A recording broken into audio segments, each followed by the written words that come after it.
It was amazing. And Chappelle's shows, did you do any of his shows? I did all of them in Austin. We did them all together at Stubbs right. Amphitheater. That's right. Well, he invited me out to Yellow Springs. Yellow Springs.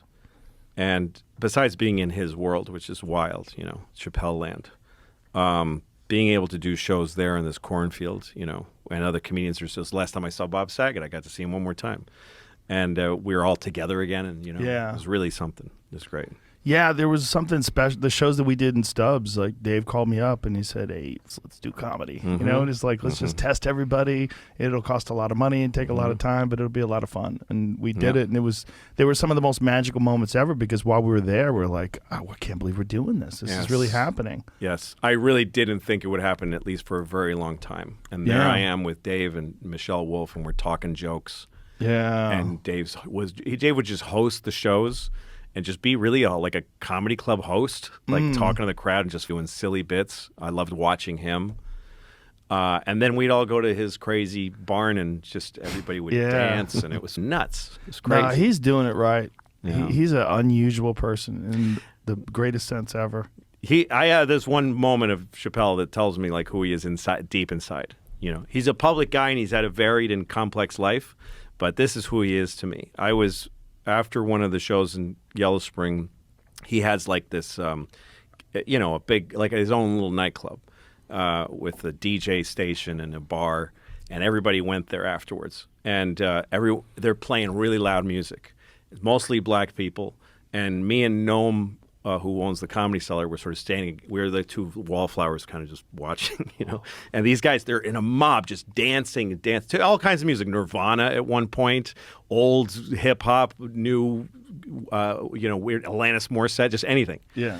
And they're dancing, and I look at Chappelle, and he's got his kind of half-lidded, he's smoking and red eyes, and he's watching. And at one point, he just went into the middle of the crowd of people, and he just started pushing them like this.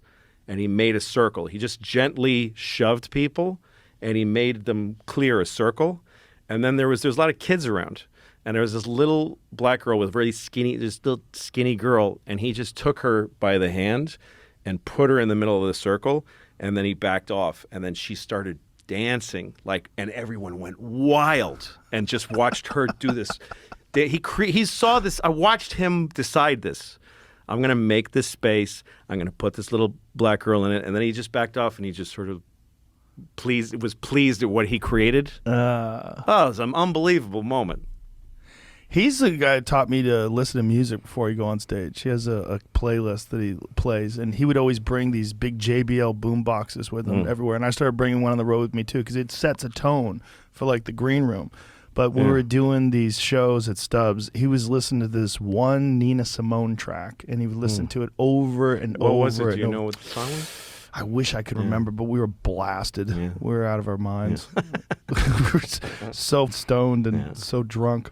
But it was just to see him take in this art, to see him take in this Nina Simone song. He had like his eyes closed and he was like smoking a cigarette, and and he would go, hold on, listen to this one part right here. Listen to this one part, and he would like play it again, like, oh man. Yeah, he's a great appreciator of life. Now he loves art too. He's he has a deep respect for people's creations. Like to the bone. Like he really loves it. Really loves doing it. He really loves creating it, really loves listening to it. It's like he's doing it right. He's doing it right. And he's doing it in his own vibe. He's got his own sort of space that he's created, his own vibration. That's a hard thing to have right now. So Well, he's another one. He doesn't listen to shit. He's not reading social media. He doesn't have anything on his phone. He doesn't nothing.